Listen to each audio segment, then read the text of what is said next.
Muy buenas tardes. A nombre del Centro Cultural del Banco de la República en Santa Marta, le damos una cordial bienvenida a la conferencia que impartirá el profesor Enrique Dussels Peter sobre el monitor de inversiones en infraestructura de China en América Latina y el Caribe.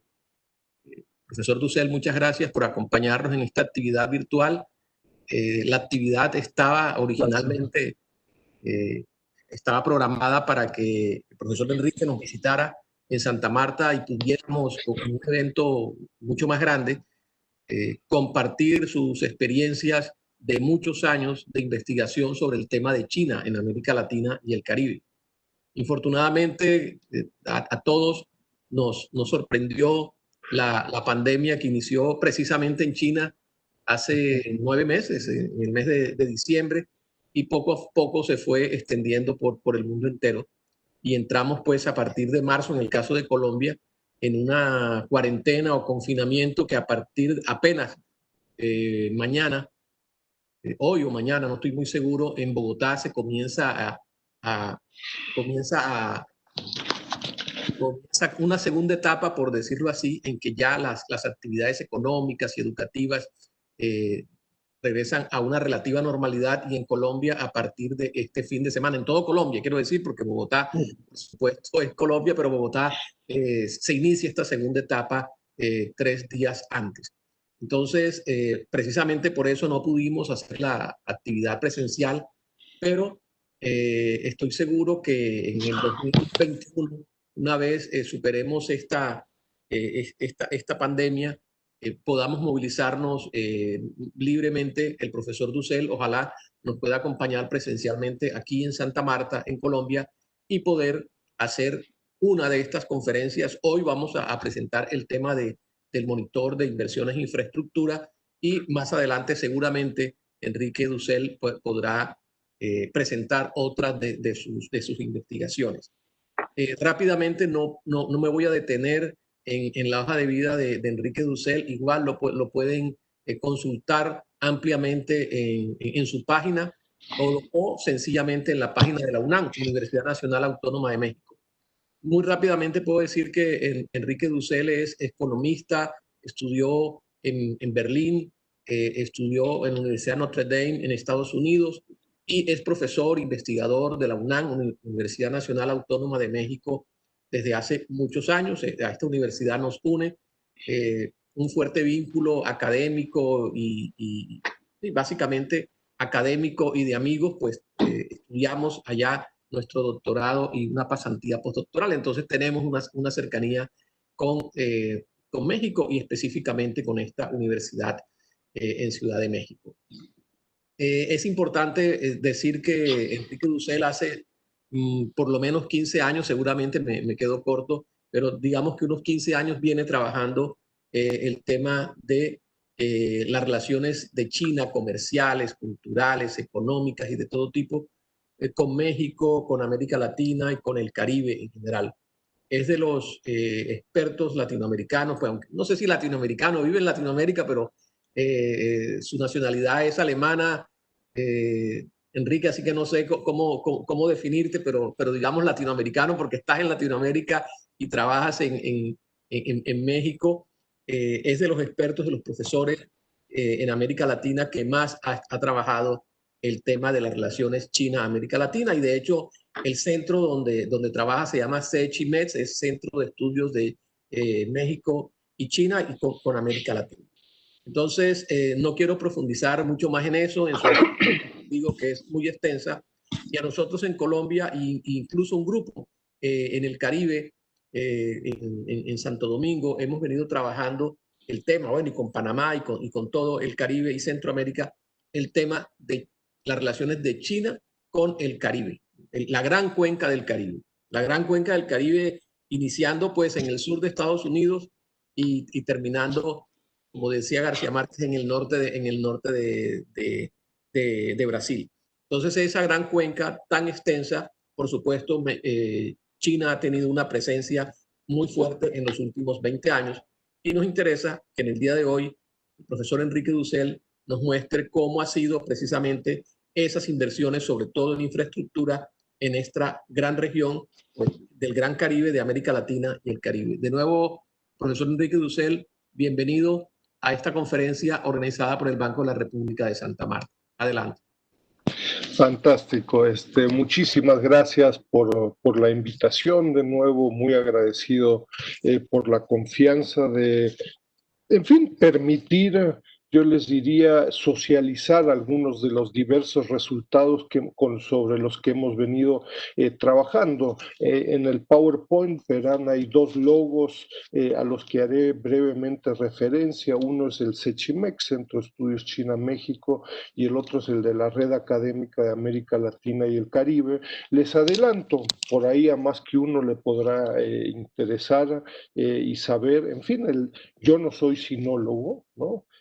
Sino que economista, vengo más bien de teoría del desarrollo, organización industrial, haciendo muchos trabajos empíricos en la UNAM, pero también para la CEPAL, el BID y otras instituciones regionales, y venimos crecientemente hace casi ya 20 años haciendo una investigación, un estudio de China desde América Latina, ¿no? Es decir, uno hoy en día puede perfectamente estudiar China, desde Berlín, desde Nueva York o desde América Latina, y vamos a llegar a diferentes resultados, ¿no? Yo lo que quisiera compartir, si podemos ver la siguiente, por favor, lo que quisiera compartir con ustedes es el tema, son un par de 3, 4 aspectos. En estos acordamos 45 minutos de mi presentación para después tener un intercambio, ¿no? Al principio simplemente un par de referencias y antecedentes. Quisiera tomarme algún tiempo con un grupo de conceptos que me parece que son relevantes para comprender a la China en el 2020, ¿no? Haré después un hincapié, si ustedes quieren, en los proyectos de infraestructura de China en América Latina hasta 2019, que es resultado de una muy reciente investigación, para terminar con algunas conclusiones y propuestas. La siguiente, por favor. Para empezar, yo quisiera de nuevo invitarlos, yo les diría, a participar, a integrarse, lean, revisen los portales de la red académica, les va a llamar la atención. Yo les diría, es una de las instituciones internacionales en China, en América Latina y en otros lugares más relevantes sobre la comprensión de China con certeza en América Latina. La red hoy en día está dividida en 4 ejes temáticos: economía, relaciones internacionales, el tema de medio ambiente, y un cuarto eje temático sobre historia, cultura y aprendizaje del español en China y del chino en América Latina, ¿no? Es una red, yo les diría, muy heterogénea, tiene hoy en día más de 620 miembros individuales y más de 25 instituciones latinoamericanas, algunas chinas, que están participando en forma muy activa, ¿no? Y se encontrarán con, en fin, ya casi 20, 25 libros, cientos de artículos, bancos de datos, etcétera, todo 24 horas al día público, ¿no? Y ojo, con una enorme heterogeneidad, es decir, hay perspectivas pro-chinas, muy críticas a China, etcétera, etcétera.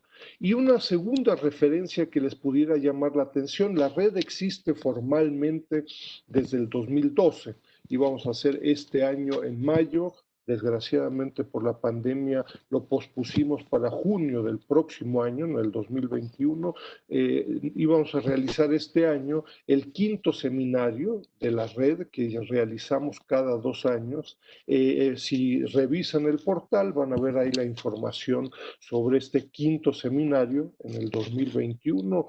Creemos que tendremos unas 130, 150 ponencias durante 3 días, con una enorme diversidad de temas de colegas chinos, latinoamericanos, estadounidenses y de otros lados.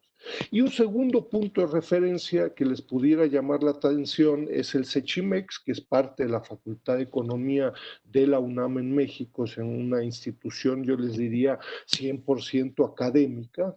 Existimos informalmente desde finales de los 90, formalmente desde el 2006, con una biblioteca, diversos bancos de datos sobre inversión, sobre comercio, docenas de libros, más de 300 conferencias, múltiples temas, todos vinculados de China. Tenemos un ciclo de conferencias desde el 2005. Todo esto se puede acceder gratuitamente, en fin, sobre temas muy diversos, sobre Bimbo en China, empresas chinas en Centroamérica, embajadores chinos, embajadores de Brasil, de Cuba, una enorme diversidad, ¿no? Y para terminar, haré por ahí referencia a dos documentos. Uno, que es este monitor de la infraestructura china en América Latina y el Caribe 2020,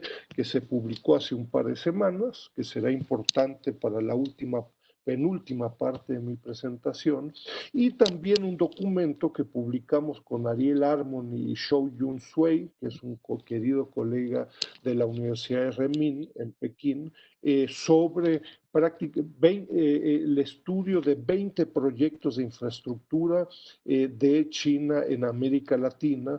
Ambos documentos los pueden bajar también íntegramente, y el monitor de la infraestructura, por cierto, se encuentra en español, en chino y en inglés. Así es que el que quiera mejorar su chino, pues acá tiene una buena opción para hacerlo. La siguiente, por favor. Este es este documento al cual hacía referencia, ¿no? Es un documento de alrededor de 250 páginas que publicado por la Universidad de Pittsburgh y la Universidad y la red a la que he hecho referencia. La siguiente.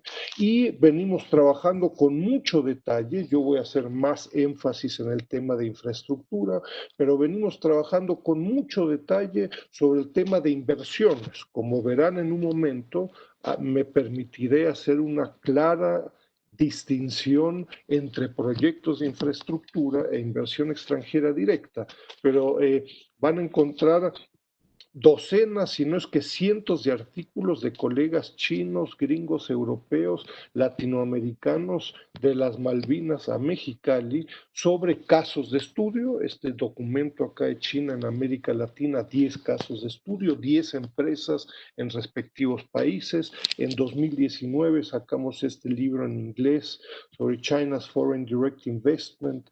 Son 17 artículos sobre países, empresas, sobre el tema de la inversión china, y contamos desde 2017 con un monitor de la inversión china en América Latina que les va a permitir tener acceso a estadísticas de la mayor relevancia. La siguiente, por favor.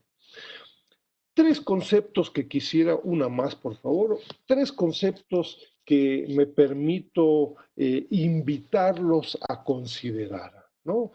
Van a encontrar en mi portal, dusselpeters.com, pero también de la red, van a encontrar diversos artículos e incluso libros sobre cada una de estas temáticas, ¿no?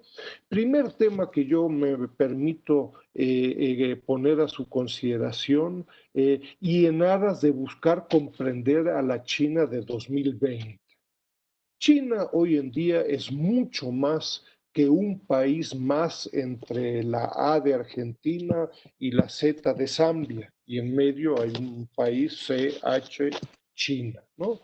China hoy en día yo los invitaría a considerar el concepto de la propuesta de la República Popular China, de la propuesta de un proceso de globalización con características chinas. Yo creo que desde 2013, y cuando por primera vez en la ciudad de Xi'an, donde inicia la vieja Ruta de la Seda, una hermosa y fantástica ciudad con un barrio árabe en Xi'an hermoso, el presidente Xi Jinping inicia en 2013 en Xi'an con un discurso sobre inicialmente una franja y una ruta, hoy en día se ha denominado como el Belt and Road Initiative, la iniciativa de la franja y la ruta, donde empieza un discurso y empieza sobre todo la creación de un grupo de instituciones chinas que apuntan hacia este proceso de globalización.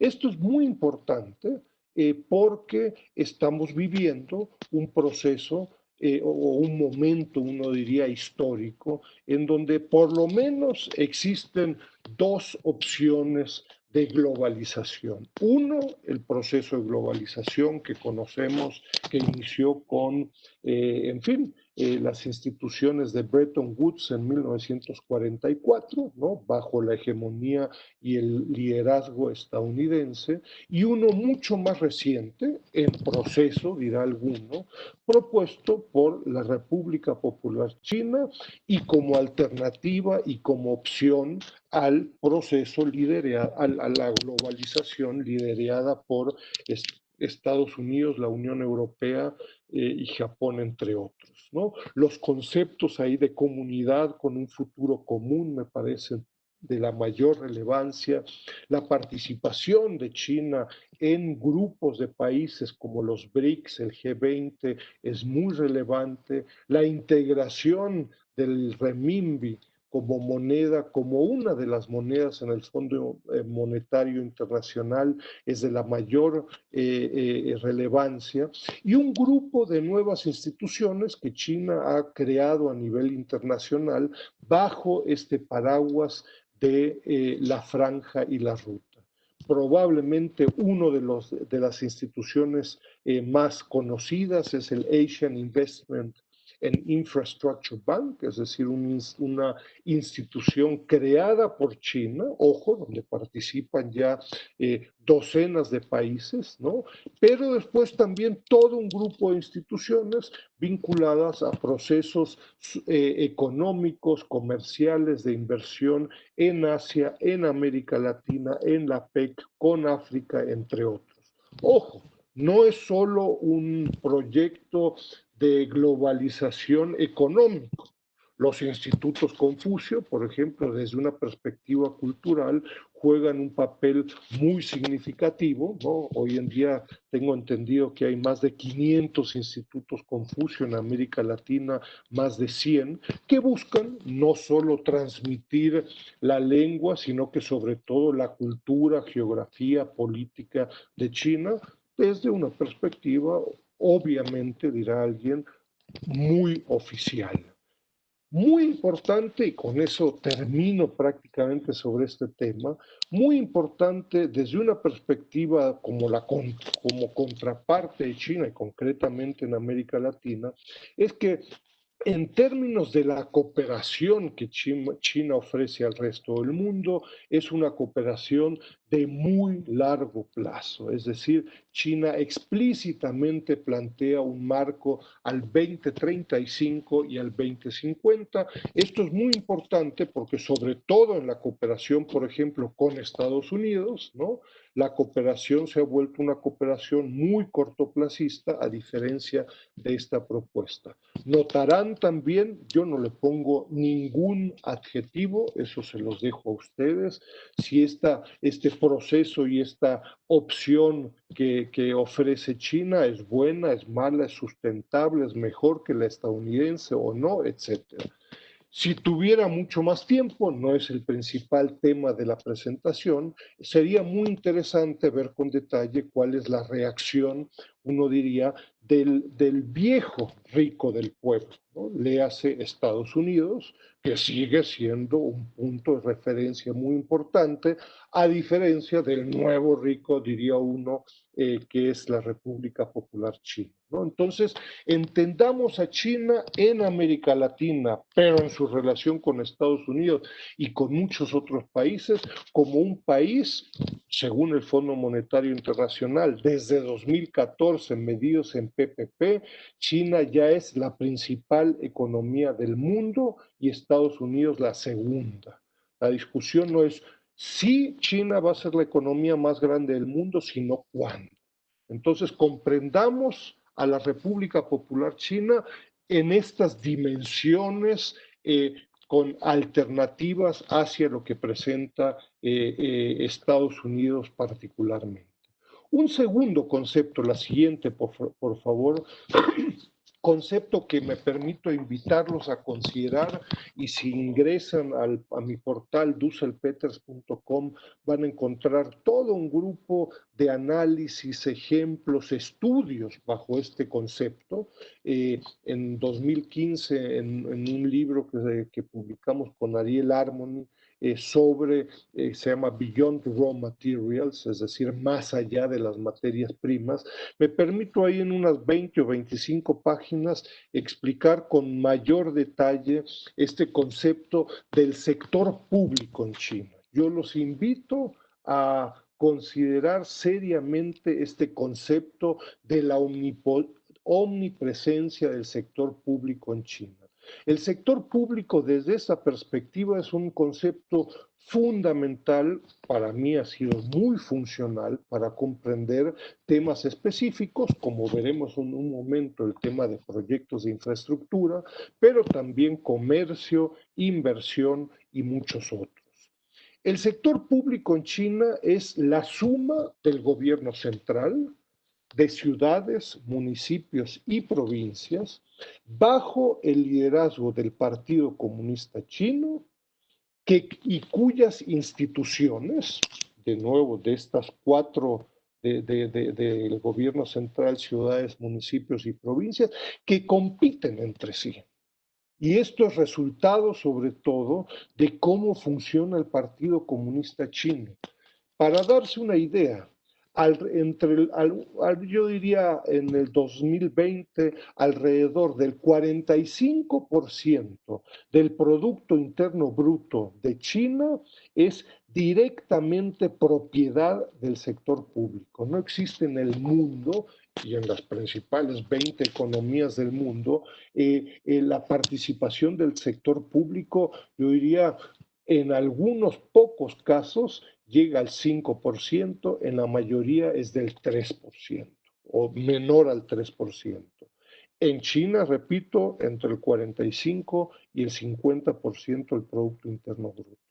Y los estudios que venimos crecientemente realizando sobre cooperación académica, sobre inversión, sobre comercio, sobre los temas que ustedes quieran, yo les diría que no es posible atraer turismo, atraer inversión, realizar proyectos de infraestructura si no comprendemos esta omnipresencia del sector público, como acá me atrevo a plantearlo. Es decir, bajo el liderazgo del Partido Comunista Chino, y en donde las instituciones de estas cuatro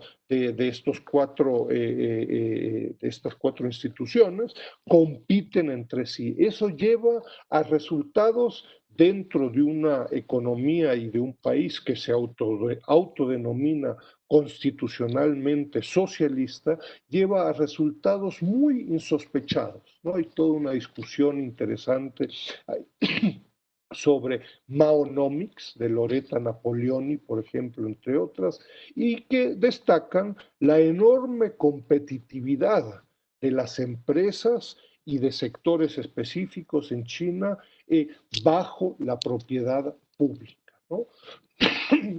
Reitero, consideren este concepto, a mí me parece como un concepto funcional para analizar a la República Popular China en el 2020 y ni hablar en 1978 o posterior a la revolución en 1949. Y la última, la siguiente, por favor, el tercer concepto que quisiera compartir con ustedes es yo les diría, en México hablamos mucho de qué tan saludables son los jugos verdes, ¿no? Los jugos verdes pues tienen, en fin, son de jugo de naranja o de jugo de toronja, y en realidad es una ensalada, ¿no? Se les echa nopal, se les echa jengibre, se les echa lo que uno tenga a la mano y uno se lo toma, y es muy saludable. Muchas veces uno realmente no sabe muy bien lo que se está tomando, pero nos lo venden como saludable, ¿no? El tema de China es crecientemente, está de moda, ¿no? Es un tema crecientemente sexy. Uno abre un periódico, noticieros, etcétera, etcétera, y uno se encuentra con que crecientemente aparece China, ¿no? Sin embargo, yo diría, y también en el sector académico, nos encontramos crecientemente con jugos verdes, con análisis sobre China que empiezan con la Nao hace no sé cuántos cientos de años, después plantean que la cultura es relevante y por cierto en la economía china pues tiene crecientemente una presencia y terminamos después con el análisis de que sería importante que América Latina y China cooperaran. Es un jugo verde, de nuevo, donde uno mete 20 productos y uno al final no sabe lo que está desarrollando y mucho menos lo que uno está proponiendo. En la experiencia personal del Sechimex y de la red, yo destacaría la creciente importancia de analizar temas específicos y distinguir unos de otros, ¿no? Es decir, un primer tema socioeconómico relevante es la creciente participación de China en temas de comercio. Alguno dirá, bueno, pero sobre eso ya he leído mucho. ¡Ja! Cuando uno analiza el comercio por cadenas globales de valor y docenas de segmentos de cadenas globales de valor, de la soya, autopartes, electrónica, pero pueden ser muebles, hilo textil, confección y muchas otras, de pronto uno se encuentra con muy poca información. Y ya por regiones, entidades federativas, provincias, etcétera, no existe prácticamente nada, ¿no? Entonces, un tema relevante es el tema de la relación de América Latina y el Caribe con China en términos del comercio. Segundo tema es la creciente relevancia que China está jugando en términos de financiamiento. China en los últimos años se ha convertido en una muy importante fuente de financiamiento de América Latina, mayor al Banco Mundial y al BID juntos, por cierto. Kevin Gallagher, entre otros, en Boston University, han hecho un muy importante trabajo en los últimos años sobre esta temática. En el 2009 publicamos un libro justamente con esta temática de el financiamiento de China en América Latina. Tercer tema relevante es la creciente relevancia y presencia china en términos de inversión extranjera directa, OFDI. OFDI es un anglicismo de Outward Foreign Direct Investment, es decir, la salida de inversión extranjera directa al resto del mundo y muy concretamente en términos hacia América Latina. Yo les recuerdo, China, después de Estados Unidos, se ha convertido en la segunda más importante fuente de IED de América Latina. El tema de la OFI o inversión no tiene nada que ver con el financiamiento y no tiene nada que ver con el tema del comercio. Son temas diferentes. Y cuarto tema que yo quisiera destacar son los proyectos de infraestructura, a los que me atendré en un momento, o proyectos llave en mano. Desde una perspectiva china, desde 2013 y paralelo a la propuesta de esta franja y la ruta y un proyecto y proceso de globalización con características chinas, los proyectos de infraestructura desde una perspectiva china son lo más sofisticado que China puede ofrecer. Es decir, China hoy en día está en condiciones de ofrecer financiamiento, diseño, la construcción de los diversos proyectos de infraestructura que pueden ser muy heterogéneos, incluyendo la fuerza de trabajo, proyectos y segmentos post-construcción, etcétera, etcétera. Como veremos en un momento, es muy importante, en contra de los jugos verdes, distinguir cada uno de estos temas y permitir una profundización y permitir sobre todo un diálogo muy propositivo con organismos empresariales y con organismos públicos. Cada uno de estos temas está profundamente afectando el desarrollo en términos muy generales, pero también en muy concretos el desarrollo de América Latina en el corto, mediano y largo plazo, en regiones, en territorios específicos, con empresas específicas, en algunos casos haciendo los pedazos, desapareciendo en sectores completos en vía comercio, por ejemplo, en otros generando empleo vía inversiones, etcétera, etcétera.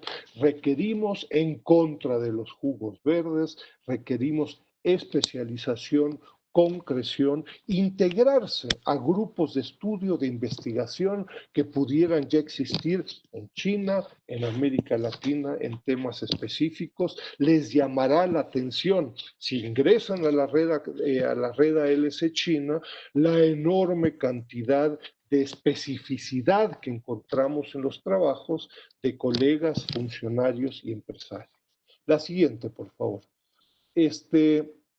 Quisiera entonces, en la penúltima parte de mi presentación, hacer hincapié entonces en estos proyectos de infraestructura china en América Latina al 2020. Esto, como les decía, se publicó, es un documento relativamente breve. A mi izquierda acá pues tiene el documento nuevo en chino para el que quiera mejorar en chino y está también en español y en inglés. Es un documento, yo les diría, relativamente breve, donde ustedes con un par de clics pueden tener acceso gratuito, por supuesto, a todo el banco de datos y a la información que me voy a permitir compartir con ustedes. La siguiente, por favor. Entonces, yo les diría, destaco que es un proyecto de infraestructura, ¿no? Y yo acá estoy citando simplemente del documento elaborado, ¿no? Se entiende por proyecto de infraestructura un servicio entre un cliente y un proveedor, ¿no? Y que usualmente este contrato se realiza a través de un proceso de licitación, pero muchas veces también esta relación entre un cliente y un proveedor puede ser a través de designación directa. Y lo que es fundamental es que la propiedad de este servicio siempre estará en manos del cliente. Y uno dirá, bueno, pero ¿a quién le importa esta definición tan exacta o no? Es de la mayor relevancia porque desde esta perspectiva podemos estrictamente diferenciar entre lo que son proyectos de infraestructura e inversión extranjera directa. Esto es realmente llamativo porque de las pocas instituciones que, por ejemplo, hoy en día buscan registrar inversión extranjera directa, confunden en la mayoría de los casos y suman peras y manzanas, es decir, inversión extranjera directa, siempre estoy hablando de China con América Latina, confunden y suman proyectos de infraestructura con inversión extranjera directa. El mejor caso es la Heritage Foundation. Ellos tienen un Foreign Direct Investment Chinese Tracker, ¿no?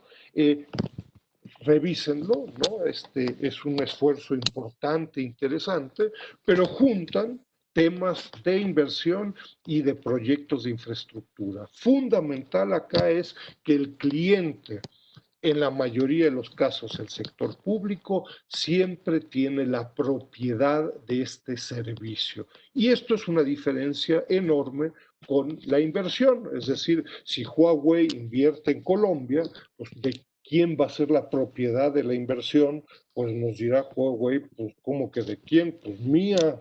Pues ni modo de que sea de otra persona. No es lo mismo a si un gobierno de una ciudad a través solicita, por ejemplo, una licitación para la construcción de un metro, ¿no? La construye una empresa china, la propiedad siempre es del cliente, es decir, la empresa china termina con el servicio y le entrega la llave al cliente. ¿no? Y desde esa perspectiva yo les diría, este esfuerzo, este monitor de la infraestructura china, sorprendentemente es el primer esfuerzo, yo creo que, espero que bastante coherente, de registrar proyecto por proyecto con nombre y apellido de los proyectos de infraestructura en América Latina. La siguiente, por favor.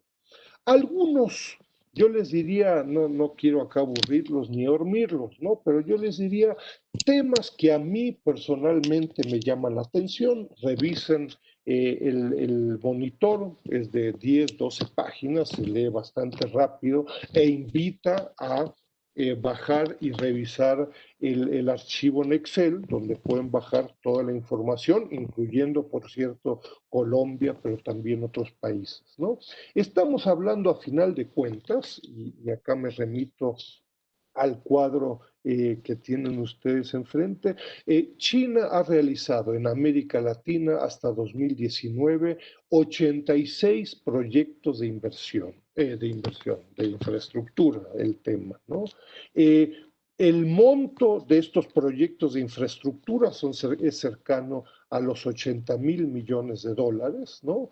Por unos y han generado unos 270.000 empleos. Es decir, es un tema relevante en términos de los montos y del empleo generado. Encontrarán acá una cantidad de información adicional que dejo de lado, pero en fin, hay diferencias en los periodos. Yo destacaría que los proyectos de infraestructura en China han ido creciendo rápidamente. Si ustedes toman los últimos quinquenios, ¿no? En el periodo 2015-2019, con 51 proyectos, ha sido por mucho el periodo de mayor crecimiento y en el que se han llevado a cabo los proyectos de infraestructura. La siguiente, por favor.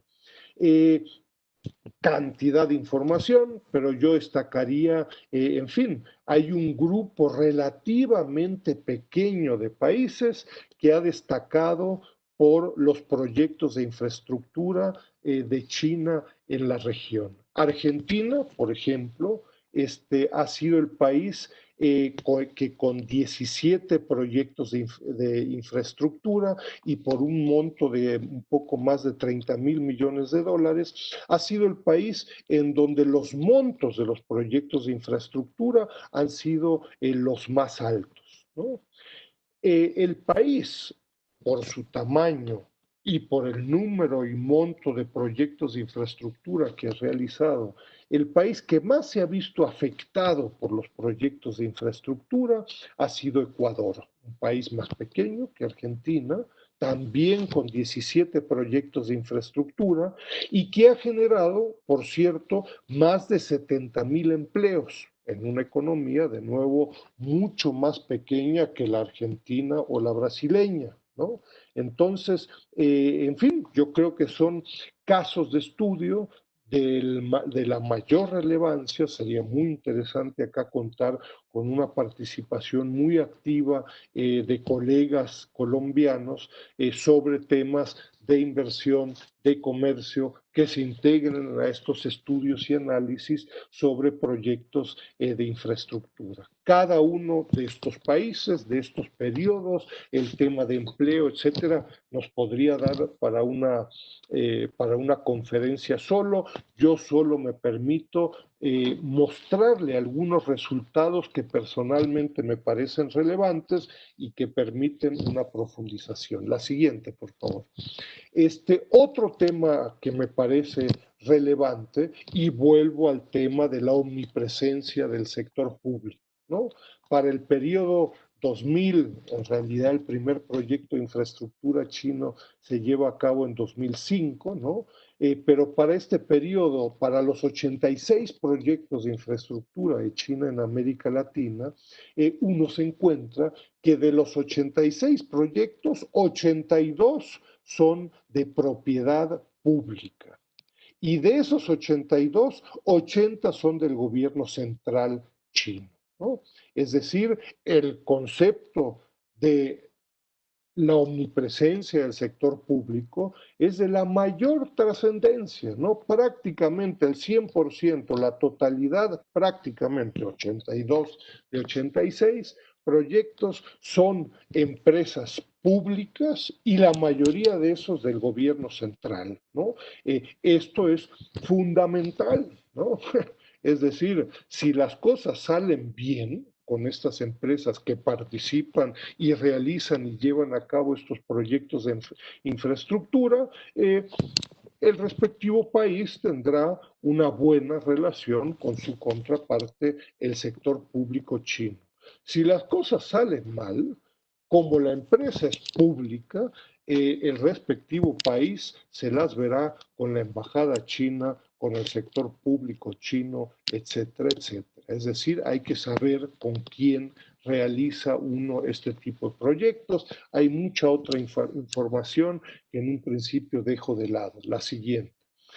Parece interesante también, de nuevo destacaría estos dos países, Bolivia y Ecuador, como países en donde estos proyectos de infraestructura han tenido un enorme peso. Por cierto, Venezuela, por ejemplo, no juega prácticamente ningún papel importante como receptor de proyectos de infraestructura, sí en términos de comercio, mínimo, ínfimo en términos de inversión y de financiamiento. Entonces, no, un anterior, por favor. Entonces es importante, ¿cómo se llama? Saber diferenciar entre los temas de comercio, inversión, proyectos de infraestructura, etcétera, ¿no? Creo que nos adelantamos varias. ¿Podemos adelantarnos una, por favor? Yo estoy. ¿Podemos adelantar una? Bueno, ¿me escuchan? No, no me escuchan, ¿no? ¿Sí? Sí, sí le estoy Hola, escuchando. hola, hola. Sí le estamos escuchando. Sí me escuchan. ¿Podemos regresar en el PowerPoint? Hay otra más, una más. Ahí está, perfecto. Entonces, destacaba el caso de Bolivia y Ecuador en términos del impacto que está teniendo por su monto y por la generación de empleo. Es igualmente interesante, por ejemplo, en este caso, conocer, en fin, la altísima injerencia, participación que los proyectos de infraestructura tienen sobre todo en el tema o no en el sector energético, ¿no? Es decir, entre el 60 y el 70% del monto y de los empleos generados por los proyectos de infraestructura son en energía. En mucha menor medida en transporte, también puertos y telecomunicaciones. La siguiente, por favor. Dos o tres temas adicionales que me parecen relevantes. Un tema absolutamente fascinante, yo les diría, y en donde estamos buscando realizar cooperaciones con contrapartes chinas, es el siguiente, ¿no? Es decir, el banco de datos que ponemos a su disposición tiene información con el nombre de la empresa, fecha en la que se realiza el proyecto de infraestructura, monto, empleo, y son como otras 6 o 7 columnas, ¿no? Eso nos permite también distinguir un grupo de empresas, por ejemplo, de las más famosas Power Construction Corporation of China, también conocida como Sinohydro, ¿no? Que ha realizado docenas de proyectos de infraestructura en América Latina, en Honduras, en Perú, en México, en Brasil y en otros lugares. Esto nos permitiría, en un principio, realizar investigación académica, pero me parece que para, imagínense, bancos de desarrollo como la CAF o el BID, que recibe financiamiento de China, y los sectores públicos en América Latina, pues es fundamental contar con mínima información sobre estas enormes transnacionales, todas públicas chinas. quiénes son, qué conocimiento tienen sobre América Latina, tienen una preparación sobre lo que son temas laborales del medio ambiente, de conseguir proveedores y clientes en los respectivos países para realizar y llevar a cabo sus proyectos, etcétera. Acá hay una enorme agenda de investigación que de nuevo hoy en día pues no existe, ¿no? Es decir, el conocimiento sobre cada una de estas empresas específica y concretamente en América Latina es en el mejor de los casos muy reducido, en el peor de los casos nulo, ¿no? Algunas conclusiones, muchas gracias. Entonces, algunas conclusiones y propuestas en un par de minutos más, ¿no? Entonces, por un lado, yo les diría, sorprendentemente, alguno dirá, pues tal vez no les sorprende tanto, ¿no? Pero muy poco conocimiento y análisis sobre proyectos de infraestructura de China en América Latina en forma mínimamente, yo le diría, coherente, ¿no? Digo, sí, hay estudios de caso, de un caso en Ecuador, otro caso en Brasil, etcétera. Fuera de este par de esfuerzos que hemos venido haciendo en la red, existe, reitero, poco conocimiento estructurado y sobre todo que se diferencie de inversión, es decir, proyectos de infraestructura no tienen nada que ver con inversión extranjera directa, ¿no? Se imaginarán, pues bueno, los efectos, el tipo de proyectos en general son muy heterogéneos, muy diversos, por país, por propiedad, por sector, por empresa, etcétera. En algunos casos estamos hablando de un proyecto de infraestructura en términos del establecimiento de una red Wi-Fi, ¿no?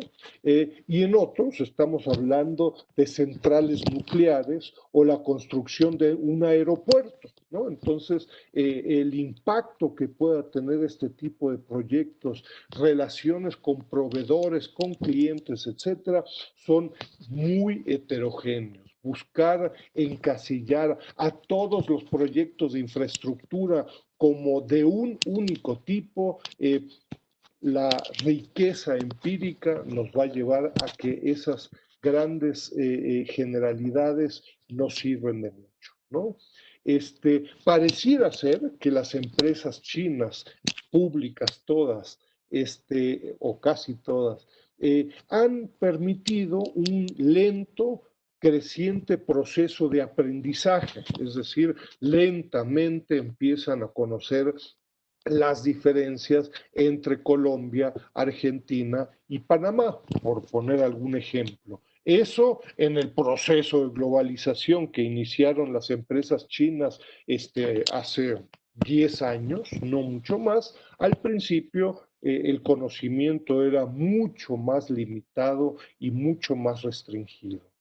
Ojo, en muchos de los casos, yo les diría, de los proyectos de infraestructura, uno se encuentra con crecientes problemas en términos laborales, en términos ambientales, en términos de la viabilidad económica, de la viabilidad social, financiera, etcétera.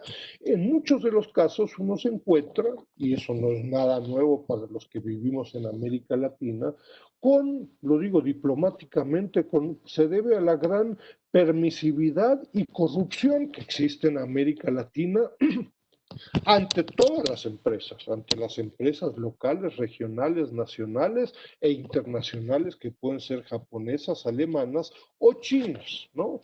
La corrupción que existe en América Latina en general es la que en muchos problemas, en muchos casos, desemboca en problemas, ¿no? Llega la empresa china minera, oye, ¿qué hago con el cianuro? Pues le dice la otra empresa, no, hombre, tíralo acá en el río, no pasa nada.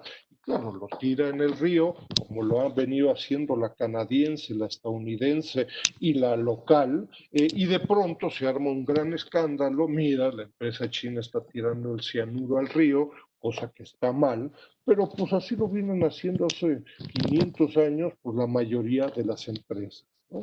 La siguiente, por favor. Mi o nuestra perspectiva, yo les diría, es no caer, no permitir en generalizaciones que ayudan de muy poco. Y mi impresión es que crecientemente en ONGs, en gobiernos a nivel local, provincial, etcétera, hay como un generalizado movimiento anti-chino, ¿no? Es decir, si la empresa china destruye corales en la construcción de un hotel o de un proyecto de infraestructura, híjoles, te dije los chinos, ¿no? Claro, si lo hace una empresa suiza o española durante los últimos 20 años, pues pareciera que eso no genera tantos problemas, ¿no? En algunos casos, yo lo he vivido, hay un alto grado también de racismo, yo les diría, en estos movimientos antichinos, ¿no? Considerando lo que planteaba hace un momento, en fin, una generalizada, desgraciada corrupción existente en América Latina. Me parece que los proyectos de infraestructura en América Latina por parte de China no pueden entenderse si no comprendemos este concepto de la omnipresencia del sector público en China. Creo que hay una creciente riqueza en este tipo de análisis en América Latina, en China, etcétera, a las que los invito a integrarse. La siguiente, por favor. Acá me voy a pasar algunos temas bastante rápido. Llama la atención, yo les diría, las pocas instituciones especializadas que existen en América Latina sobre un tema tan importante. Es decir, estamos hablando de proyectos de infraestructura que están generando cientos de miles de empleos con impactos locales, regionales, nacionales de la mayor envergadura y particularmente en los países más pequeños como Bolivia y Ecuador, y nos encontramos que hay países completos en donde no existe información, no existen investigadores, no existe un sector público o privado que esté empezando a analizar el tema. Llama la atención. Hay temas como el grado de integración, que es de la mayor relevancia. En muchos casos las empresas chinas tienen poco conocimiento local, incluso nacional, no conocen a potenciales proveedores y el grado de integración es prácticamente nulo, ¿no? La siguiente, por favor, y ya estoy prácticamente terminando. Y una más, la siguiente, por favor, para ya ir a la parte de propuestas. Entonces, me parece que el tema muy concretamente podría estar haciendo una presentación sobre inversión, sobre comercio, sobre financiamiento, donde llegamos a otras conclusiones y a otras propuestas, ¿no? Pero en el caso de proyectos de infraestructura, yo creo que es un fantástico tema para mejorar, profundizar la cooperación muy concreta entre, no, en propuestas 1 estábamos, para concretar, la siguiente, por favor, para mejorar la cooperación entre China y América Latina, ¿no? En temas como transferencia de tecnología, calidad de empleo, la proveeduría, financiamiento, etcétera, etcétera, ¿no? Acá la siguiente, por favor.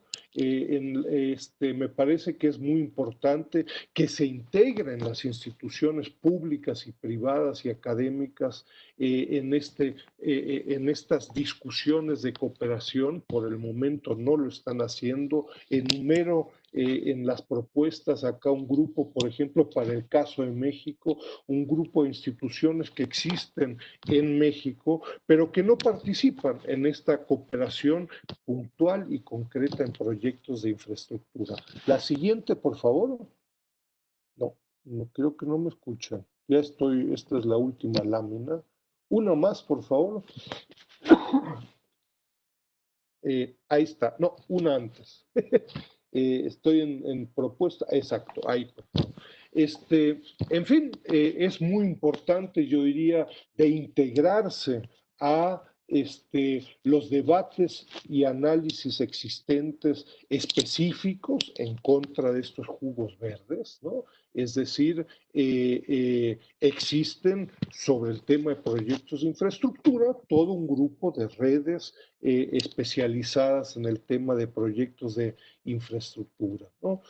Nosotros, yo les diría, al menos como compromiso por parte del monitor de la infraestructura. Vamos a hacer un esfuerzo de mejorar la calidad de la información que ponemos a su disposición.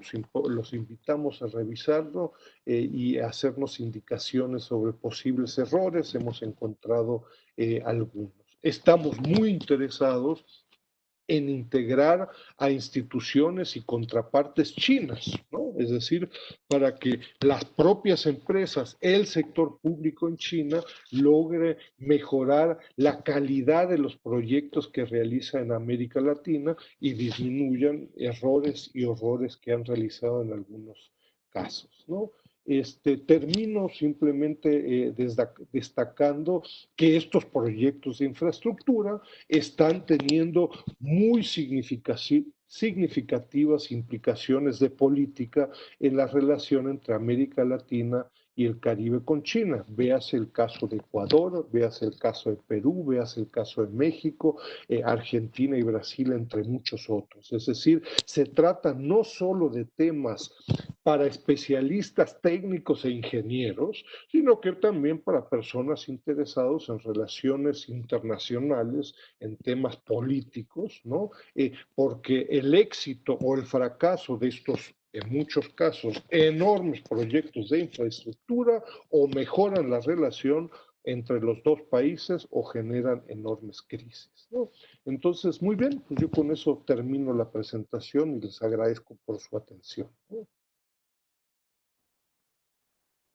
Muchas gracias al profesor Enrique Dussel por darnos esta conferencia tan clara y magistral sobre el tema de la infraestructura en América Latina.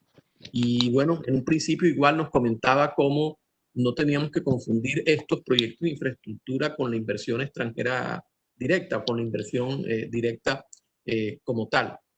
Para mí fue muy claro, profesor Enrique, pero igual invitamos al público, a los que nos están escuchando, que por los problemas de plataforma o por las limitaciones de plataforma, digámoslo así, las preguntas tienen que ser por escritos o las felicitaciones, o etcétera, ¿sí? Entonces, ya algunas personas han comentado, pues, han dado su opinión positiva sobre la charla. Pero en principio, profesor Dussel, yo quisiera preguntarle, nos ayudar un poco a entender cómo ha sido esa inversión en infraestructura en el Caribe propiamente tal. O sea, ¿qué países se han beneficiado más en el caso de Centroamérica y el Caribe de estas inversiones en infraestructura por parte de las empresas chinas, empresas públicas chinas? Mira, ahí hemos estado colaborando en el caso del Caribe, particularmente con colegas y amigos de República Dominicana y de Jamaica, ¿no? Creo que particularmente Jamaica ha sido de los países más beneficiados en el sentido de que se han realizado todo un grupo de proyectos de infraestructura, sobre todo en el ámbito del transporte, carreteras, ¿no? Y puertos, aeropuertos y energía, ¿no? Llama la atención, y yo no soy experto en el Caribe, como dicen zapatero a tus zapatos, ¿no? Pero llama la atención desde una perspectiva externa que sobre todo en el Caribe probablemente el grado de incapacidad de las empresas chinas de generar clientes es de los casos más extremos, ¿no? Es decir, en muchos casos, hasta la fuerza de trabajo, hay un bonito análisis, estudio ahí de una colega estadounidense, por ejemplo, sobre el caso de Costa Rica, que sé que no está en el Caribe, pero está en Centroamérica, pero son varios de los proyectos que en muchos casos más escándalos han generado, porque hasta la fuerza de trabajo y hasta la comida y los utensilios básicos que requieren hasta los trabajadores chinos son importados desde China, ¿no? Ojo, esto no es la generalidad. Hay docenas de proyectos, yo conozco varios proyectos en México, por ejemplo, de la construcción de varias hidroeléctricas, ¿no? En donde el grado de integración de constructoras mexicanas es muy alto, ¿no? Es decir, toda la obra civil, de ingeniería civil, de construcción civil, la realizan 100% las empresas mexicanas, por supuesto con trabajadores mexicanos, etcétera, ¿no? Entonces, reitero, no es suficiente decir, ah, mira, eso es lo que hacen en Costa Rica, pues así son todos los proyectos de infraestructura de China en América Latina. De Argentina a México nos encontramos con muchas diferencias, ojo, y diferencias incluso en muchos casos de la misma empresa, es decir, la misma empresa Sinohydro puede actuar en forma muy diferente en los respectivos países latinoamericanos, ¿no?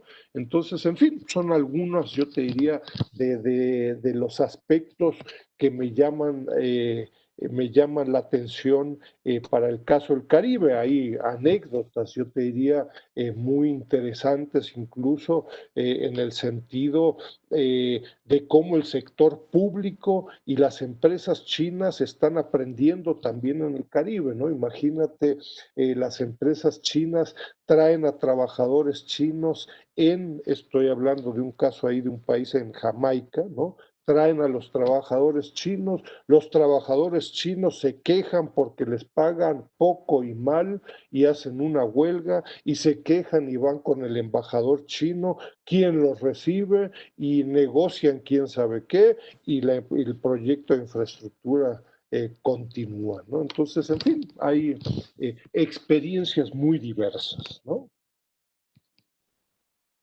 Gracias, gracias, Enrique.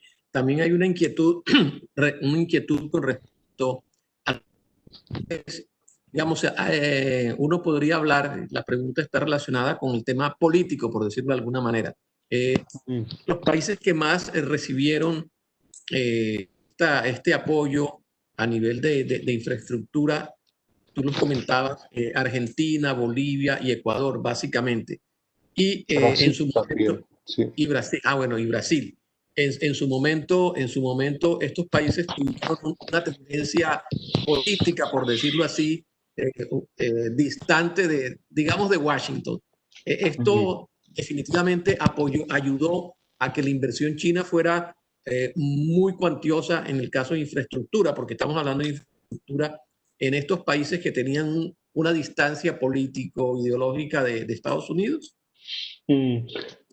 Mira, mi impresión es que, digámoslo así, la política ayuda, ¿no? Es decir, la relación del, como dicen, del G2G, ¿no? Es del government to government, de gobierno a gobierno, es relevante, sin lugar a dudas, ¿no? Particularmente considerando que China lo que ofrece son contratos y proyectos de infraestructura pues de paquete completo, ¿no? Yo lo que te puedo ofrecer es que hago el diseño y al final hasta te apoyo en el mantenimiento de la obra, que puede ser muy diversa, ¿no? Entonces, ahí esta relación política ayuda. Ojo, ni todos los proyectos de infraestructura son así. Crecientemente, las empresas chinas están haciendo coinversiones con empresas, con Siemens, con General Electric, etcétera, etcétera, ¿no? Y crecientemente lo que estamos viendo y lo que están aprendiendo las empresas chinas en América Latina es que, claro, hay partidos políticos en América Latina y pues hoy gana un partido político y mañana la presidenta tiene otro nombre, y hay que trabajar con todos, porque los que hoy están en la oposición, mañana están en el gobierno. Y yo te diría, mi impresión es que ahí las empresas chinas, pero también las embajadas chinas y este sector público sobre el cual hago énfasis en mi presentación, en China ha sido extremadamente pragmático, ¿no? Es decir, en Chile han podido trabajar con gobiernos de centro derecha, de centro izquierda, pueden ser de extrema izquierda, pudiera ser que con ciertos países como Nicaragua, que se supone que son de izquierda, no me queda muy claro, pues no tienen relaciones diplomáticas, pero la presencia china en términos de comercio es muy significativa. Yo no creo que sea el principal, o sea, no creo que la relación política, buena o mala, estratégica de largo plazo, sea el factor fundamental para comprender si China realiza o no proyectos de infraestructura. Es otra la discusión sobre el tema de inversión, pero proyectos de infraestructura China hoy los está realizando con gobiernos de centro, de derecha, de izquierda, de lo que ustedes gusten, ¿no? Hoy en día en El Salvador, en Panamá, en México, se han encontrado con que los gobiernos cambian, ¿no? De acuerdo, el profesor Dussel. Bueno, ya para ir cerrando, igual se tocó el tema, el problema ambiental o el tema ambiental y creo que lo explicó bien, pero también hay una inquietud respecto a eso. Y, y yo creo que sería como recalcar un poco lo que usted comentó sobre esos problemas ambientales y es caer un poco en lugares comunes. Ha habido, digamos, por encima de la media, por decirlo así, a nivel estadístico, ha habido mayores problemas ambientales con las inversiones chinas que con las otras empresas de otros países, o es una tendencia muy similar. De nuevo, yo insisto ahí, Joaquín, en la importancia, estamos en proyectos de infraestructura, no en inversiones, ¿no? Dado que se trata de proyectos de infraestructura y el tema del medio ambiente, mira, mi impresión, pero esto también es un poco provocador y yo te diría va en contra de la tendencia, ¿no? La tendencia es, yo soy académico, no soy diplomático. En México hay un portal que se llama pincheschinos.com, ¿no? Los invito a verlo, no tengo nada que ver, me deslindo del portal, etcétera.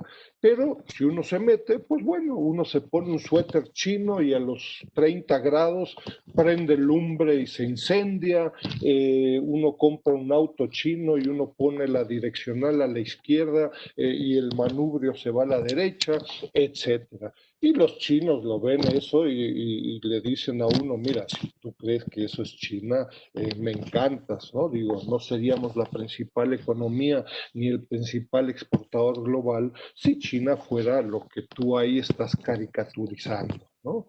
Entonces, yo me temo que en América Latina y en muchos otros lugares del mundo estamos caricaturizando a las empresas chinas en términos laborales, en términos ambientales, y porque ha habido problemas, y los ha habido, ¿no? Es decir, en Perú, particularmente las mineras en Perú han tenido los mayores problemas. Ojo, pero estamos hablando de una o dos empresas, tal vez de 4 o 5 casos de 86 proyectos de infraestructura. Y nos quedamos con esos 2 o 3 casos y decimos, esos son los chinos, pincheschinos.com, y miren, así se comportan. ¿no? En términos ambientales, en términos laborales, etc. Yo lo que me permitiría plantear es, uno, las empresas chinas están aprendiendo de América Latina sobre temas laborales, sobre temas ambientales. Las mismas empresas Shouyun en Perú, que hace 10 años realizaron desastres ambientales, 10 años más tarde se están, yo les diría, están llevando a cabo sus proyectos en forma muy diferente. Y me temo, pero esa es mi apreciación muy personal y muy particular, que muchas de estas apreciaciones generalizadas en América Latina están altamente influenciadas por una dosis de racismo, ¿no? Oye, si un suizo tira la basura en la calle, oye, qué mal tipo, pero bueno, es suizo, ¿no? Si lo hace un chino, uy, no, mira, te dije los chinos como son, y estamos llenos de dichos racistas, y particularmente de la clase media y alta en América Latina, que no comprende, y con un alto grado, yo les diría, hasta de envidia de China, ¿no? Entonces, creo que hay una gran incomprensión de lo que es China, de cómo se está comportando, sin buscar justificar desastres que realizan los chinos, pero también los suizos, los españoles y los canadienses, ¿no? Pero bueno, ese es mi particular punto de vista, ¿no? Muchas gracias, profesor Enrique Dussel, por este tiempo. Pues hemos cumplido los minutos y el tiempo que habíamos estipulado. Gracias además no solamente por la charla, por la conferencia y por el tiempo, sino por las respuestas a estos interrogantes. Para nosotros como académicos también, nosotros, yo particularmente en el Banco de la República, también ejerzo la docencia y varios de los profesores y estudiantes nuestros están conectados por por una de las dos plataformas. Y lo que nos queda claro es que vamos a continuar con este proyecto de las investigaciones de China en América Latina y el Caribe.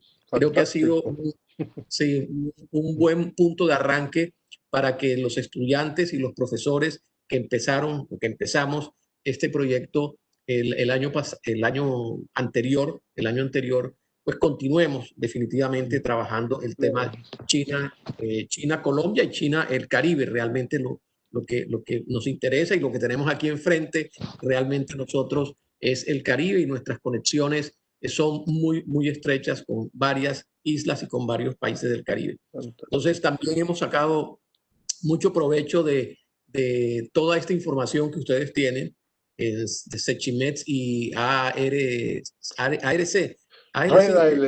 Sí, exactamente. También toda la información China, exacto, América Latina y el Caribe ha sido de mucha utilidad para los trabajos.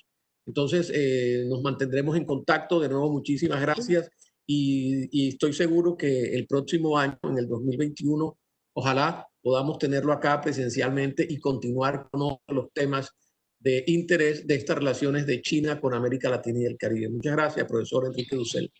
No, ha sido un honor, y en caso de dudas, preguntas, no avisen por correo electrónico, con mucho gusto, ¿no? Y felicidades. Muchas gracias al público en Santa Marta, en Colombia, pues, y en otras partes, otros países de América Latina que nos han visto y que nos han escuchado. Gracias por estar ahí. Hoy la virtualidad nos permite esto. Si hubiera venido a Santa Marta, pues el público hubiera sido exclusivamente de Santa Marta en una sala con público local. Hoy la virtualidad forzosamente nos ha llevado a esto, pero sí, tiene su ventaja de que el público es mucho más amplio. Entonces, de nuevo, gracias, profesor Dussel. Buen día y mucha salud a todos, ¿no? Hasta luego. Gracias.